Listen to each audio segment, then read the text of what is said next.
Welcome to my YouTube channel world literature. आज जो topic discuss करने वाले हैं वो है Maus novel by Art Spiegelman. Art Spiegelman के इस नॉवल को हम डिस्कस कर रहे थे। हमने अपने लास्ट लेक्चर में इस नॉवल के टाइटल को देखा था, इसका हिस्टोरिकल कॉन्टेक्स्ट, बैकग्राउंड एंड हमने इसका इंट्रोडक्शन और राइटर को भी जो है वो डिस्कस किया था। उस लेक्चर का जो लिंक है वो आपको डिस्क्रिप्शन में मिल जाएगा। वो पार्ट 1 था एंड आज जो है वो हम इस नॉवल का पार्ट 2 डिस्कस करने वाले हैं, जिसमें हम कैरेक्टर्स को देखेंगे एंड इसकी जो प्लॉट समरी है उसको भी डिस्कस करेंगे। तो अपना लेक्चर जो है वो हम स्टार्ट करते हैं। फर्स्ट ऑफ ऑल थोड़ा सा हम अगेन इसका ओवरव्यू ले लेते हैं कि ये कब पब्लिश जो है वो करवाया गया था। माउस जो नॉवल है इसको एक और टाइटल भी दिया जाता है, अ सर्वाइवर्स टेल। अ सर्वाइवर्स टेल का मीनिंग यही है कि जिन्होंने जो है वो सर्वाइव किया हो किसी चीज़ से, जैसे कि वर्ल्ड वॉर 1 के सर्वाइवर्स थे, वर्ल्ड वॉर 2 के सर्वाइवर्स थे, होलोकास्ट के जो सर्वाइवर्स थे, उन सर्वाइवर्स की ये टेल है, इसीलिए इसको टाइटल अ सर्वाइवर्स टेल दिया जाता है। एंड ये ग्राफिक नॉवल है, इसको अमेरिकन कार्टूनिस्ट आर्ट स्पिगलमैन ने 1980 से 1991 के दरमियान जो है वो लिखा था। फर्दर जो है वो हम करेक्टर्स को अब डिस्कस करते हैं। इस नॉवल का जो मेन प्रोटैगनिस्ट है वो व्लादिक स्पिगलमैन है। व्लादिक स्पिगलमैन होलोकास्ट सर्वाइवर है और ये आरती का फादर है। हमारे जो राइटर हैं आर्ट स्पिगलमैन, उनके ये फादर हैं और ये अंजा के हस्बैंड हैं। इसको अनिया भी कहा जाता है एंड अंजा भी कहा जाता है, तो जो प्रोनाउंसिएशन आपको जो है वो ठीक लगती है या फिर आप कंफर्टेबल हैं जिस प्रोनाउंसिएशन के साथ, आप वो यहाँ पे यूज़ कर सकते हैं। अब व्लादिक स्पिगलमैन का जो एक्सपीरियंस है वो पूरे नॉवल में जो है वो शेयर किया गया है। नेक्स्ट जो करेक्टर है वो आरती स्पिगलमैन है। व्लादिक और आनिया का जो सन है उसका नेम है आरती स्पिगलमैन और ये कॉमिक बुक आर्टिस्ट है। और हमारा जो नॉवल माउस है इसके ऑथर भी हैं आर्ट स्पिगलमैन, जिनको जो है वो कहा जाता है। जब ये नॉवल लिखा गया था उस टाइम पे आरती की जो एज है वो 30 ईयर्स थी और इन्होंने इस बुक में अपने पेरेंट्स का जो एक्सपीरियंस है वो शेयर किया है। नेक्स्ट करेक्टर है आनिया स्पिगलमैन। आनिया स्पिगलमैन व्लादिक की फर्स्ट वाइफ है और आरती की मदर है। आनिया प्रेजेंट टाइम में जो है वो अलाइव नहीं है क्योंकि इसकी जो है वो डेथ हो चुकी है, इसने सुसाइड कर ली थी जब वर्ल्ड वॉर 2 एंड होती है। नेक्स्ट करेक्टर है माला। माला व्लादिक की सेकंड वाइफ है और ये भी होलोकास्ट के सर्वाइवर है। अब इसकी शादी तो व्लादिक से होती है लेकिन कोई कंफर्टेबल मैरिज इनकी नहीं होती, इनकी आपस में हर टाइम फाइट होती रहती है एंड नॉवल के एंड पे तो माला जो है वो व्लादिक को छोड़कर चली ही जाती है। नेक्स्ट करेक्टर है फ्रांसेस। ये आरती की वाइफ है, काफ़ी सपोर्टिव पार्टनर है। ये अपने फादर इन लॉ व्लादिक का बहुत ख्याल रखती है एंड फादर सन के रिलेशनशिप को हील करने में बड़ी हेल्प करती है ये। नेक्स्ट करेक्टर है रिची स्पिगलमैन।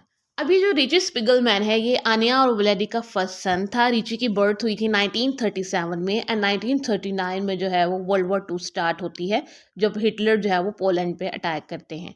अब 1943 में क्या होता है, आनिया और व्लादिक जो है वो रिची को व्लादिक की सिस्टर तोशा के पास भेज देते हैं। अब वो तोशा के पास इसलिए भेजते हैं कि क्योंकि वर्ल्ड वॉर 2 स्टार्ट हो चुकी थी एंड रिची की लाइफ जो है वो ख़तरे में थी। तो रिची की लाइफ को सेव करने के लिए वो इसको अपनी सिस्टर के पास भेजते हैं। लेकिन व्लादिक की सिस्टर को जब लगता है कि अब ये जो नाजीज़ हैं हम ज्यूस को किसी कॉन्सेंट्रेशन कैंप में भेजने वाले हैं या फिर नाजीज़ का जो कॉन्सेंट्रेशन कैंप था वहाँ भेजने वाले हैं, तो ये जो सबको पॉइजन दे देती है। तोशा खुद भी पॉइजन ले लेती है और सबकी जो है वो डेथ हो जाती है। अनिया और व्लादिक के सन रिची को भी पॉइजन दे देती है जिससे उसकी भी डेथ हो जाती है। और ये डेथ इसीलिए इन्होंने एक्सेप्ट की थी ताकि इन्हें जो है वो नाजीज़ की जो है वो स्लेवरी ना करनी पड़े, नाजीज़ का टॉर्चर जो है वो बियर ना करना पड़े। नॉवल की प्लॉट समरी को स्टार्ट करते हैं। आर्टिस्ट स्पिगलमैन जो कि एक यंग जूश अमेरिकन कार्टूनिस्ट है, वो अपने फादर व्लादिक को विजिट करने के लिए आता है क्योंकि ये अपने फादर के साथ नहीं रहता है। और फादर सन का जो रिलेशनशिप है वो हमें यहाँ पे नजर आएगा कि बहुत कंफ्यूजिंग है, इनमें जो है वो बहुत डिस्टेंस है और ये जो फादर सन हैं एक दूसरे से बहुत ज़्यादा इंटीमेसी नहीं रखते हैं या फिर लव नहीं करते हैं या फिर इनके रिलेशन में हमें कॉम्प्लेक्सिटी जो है ना वो पूरे नॉवल में नजर आने वाली है। व्लादिक एक्चुअली में बीमार होता है, अनहैप्पी होता है और उसकी जो सेकंड वाइफ होती है माला, ये उसके साथ अनहैप्पी होता है। इन लोगों की हर टाइम जो है वो फाइट्स होती रहती हैं। आरती क्या करता है कि अपने फादर से टेंस रिलेशनशिप होने के बाद भी अपने फादर के जो है ना वो इंटरव्यूज़ लेता है ताकि वो अपने फादर से वर्ल्ड वॉर 2 का एक्सपीरियंस जो है ना वो सुन सके, उसके बारे में लिख सके और उसके बाद वर्ल्ड के सामने जो है ना वो रख सके। तो वो अपने फादर के इंटरव्यूज़ लेता है टाइम टू टाइम, जिसमें जो है वो अपने फादर के एक्सपीरियंसेस को सुनता है, उनको लिखता है एंड इसकी जो मदर थी आनिया जिन्होंने सुसाइड कर ली थी, उनके एक्सपीरियंसेस को भी जो है ना ये लिखता है। आरती के फादर व्लादिक एक पोलिश ज्यू थे और वो माइग्रेट करके जो है ना वो न्यूयॉर्क चले जाते हैं। अब उसके बाद वर्ल्ड वॉर टू स्टार्ट होती है और ये होलोकॉस्ट के सर्वाइवर भी हैं, जो कि एक मेन चीज़ है इस नॉवल की। आरती के फादर व्लादिक अपनी इस कहानी को शुरू करते हैं। जब वो अपना इंटरव्यू देते हैं तो वो प्री वार पोलैंड से अपनी कहानी को शुरू करते हैं। वो बताते हैं कि जब मैं पोलैंड गया, अभी वहाँ पे जो है वो वॉर स्टार्ट नहीं हुई थी और मैं एक वेल्दी मैन्युफैक्चरर की डॉटर अनया से मिलता हूँ और हम दोनों जो है ना वो एक दूसरे से लव करना शुरू कर देते हैं। अब जब हम एक दूसरे से लव करते हैं, इंटरेस्टेड होते हैं, तो हमारी शादी हो जाती है और हम बहुत हैप्पीली मैरिड लाइफ जो है ना वो स्पेंड कर रहे होते हैं सोसनोविक में अपनी फैमिलीज़ के साथ। उसके बाद क्या होता है कि 1939 में वर्ल्ड वॉर टू जो है वो स्टार्ट हो जाती है। अब वर्ल्ड वॉर टू स्टार्ट होती है तो जो आरती के फादर व्लादिक थे उनको पोलिश सोल्जर के तौर पर फ्रंट लाइन में जो है ना वो लाया गया। अब वहाँ पर जर्मन्स आते हैं और इनको प्रिजनर बनाकर जो है ना वो ले जाते हैं। व्लादिक बहुत सारा टाइम जो है वो प्रिजन में गुजारते हैं, लेबर कैंप में गुजारते हैं और उसके बाद जब इन्हें फ्रीडम मिलती है तो ये अपनी फैमिली से मिलते हैं सोसनोविक में जाकर। जब सेकंड टाइम अपनी फैमिली से ये मिलते हैं तो इनकी फैमिली में एक न्यू मेंबर आ चुका होता है जिसका नेम होता है रिची, जो कि इनका फर्स्ट सन था। अब व्लादिक जो है वो जर्मन इन्वेजन को भी ऑब्जर्व कर रहे थे और ज्यूज़ की कंडीशन को भी देख रहे थे कि जब से वर्ल्ड वॉर टू स्टार्ट हुई है ज्यूज़ की कंडीशन जो है ना वो डाउन ही जा रही है। मींस कि इनको बहुत ज़्यादा टॉर्चर किया जा रहा है, इनको जो है वो एक्सप्लॉइट किया जा रहा है, ब्रूटल बिहेवियर इनके साथ दिखा जा रहा है, ऑपरेशन इन पर जो है वो किया जा रहा है एंड इवन कि जो है ना वो वायलेंस की जा रही है। जो जर्मन सोल्जर्स हैं वो वायलेंट बिहेवियर रखे हुए हैं ज्यूज़ के साथ। जर्मन नाज़ीज़ और जो क्रिश्चियन पोल्स हैं वो दोनों ही ट्राई कर रहे थे हम किसी ना किसी तरह से ज्यूज़ को मार्जिनलाइज़ करें, उन्हें डीह्यूमनाइज़ करें एंड इन्हें फ़ोर्स किया जा रहा था कि वो अपने घरों को छोड़कर जो है ना वो गिटोस जो है वो माइग्रेट करके चले जाएं। एंड बहुत सारे लोग यहाँ से माइग्रेट कर चले भी गए थे और जब इन्होंने माइग्रेशन की तो उसके बाद वहाँ पर लोग ज़्यादा होने की वजह से नाज़ीज़ ने कॉन्सेंट्रेशन कैंप्स बनाए, उन कैंप्स में इन लोगों को रखा और उनसे लेबर वर्क लिया। व्लादिक ने जब ये सिचुएशन देखी ना कि वर्ल्ड वॉर टू की वजह से बहुत सारे लोग माइग्रेट कर जा रहे हैं एंड इनकी नेक्स्ट जनरेशन को बहुत ज़्यादा खतरा भी है, तो ये अपने फर्स्ट सन रिची को जो है इसकी आंट तोशा के पास भेज देता है। वहाँ पे इसका सन जो है वो सेफ रहेगा। बट वहाँ पे भी जो है ना वो इसका सन सेफ नहीं रहता है। तोशा को जब लगता है कि अब हम सबको जो है वो एश्विज, जो कि नाजिस का कॉन्सेंट्रेशन कैंप है, उसमें भेज दिया जाएगा, तो तोशा इस डर से जो है वो खुद भी पॉइजन ले लेती है, सभी चिल्ड्रंस को भी पॉइजन दे देती है और सबकी डेथ हो जाती है।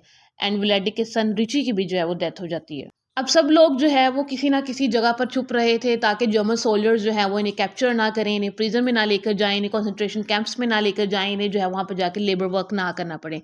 व्लादिक एंड एनिया भी ऐसा ही करते हैं कि वो किसी ना किसी तरह से छुप तो जाते हैं एंड पोलिश क्रिश्चियंस के घर पर जाकर छुपते हैं। व्लादिक प्लान बनाता है कि हम पोलिश स्मगलर्स के थ्रू जो है ना वो इस कंट्री को छोड़कर किसी और कंट्री में चले जाएंगे, बट जब ये दूसरे कंट्री में जाने ही वाले होते हैं तो तभी जर्मन्स जाकर इनको कैप्चर कर लेते हैं, व्लादिक एंड अनिया को। इन्हें जो है वो ऑश्विट्ज़, जो कि नाज़ीज़ का कॉन्सेंट्रेशन कैंप था, वहाँ पे भेज दिया जाता है। अब व्लादिक जब ऑश्विट्ज़ पहुँचता है तो वहाँ पर ये अनिया से सेपरेट हो जाता है। अनिया को जो है वो बिर्केनाउ, जो कि एक और कंसंट्रेशन कैंप था, वहाँ पे भेज दिया जाता है।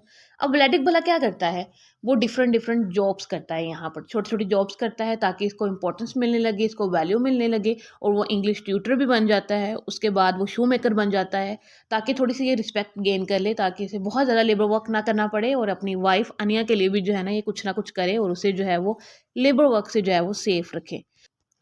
व्लादिक एंड इसकी वाइफ अनिया ऑश्विट्ज़ में जो है वो 10 मंथ्स रहते हैं। उसके बाद जर्मन्स को जो है ना वो इन्वेड करते हैं सोवियत यूनियन एंड ये पोलैंड जाने के लिए बहुत ज़्यादा जो है ना वो ईगर होते हैं।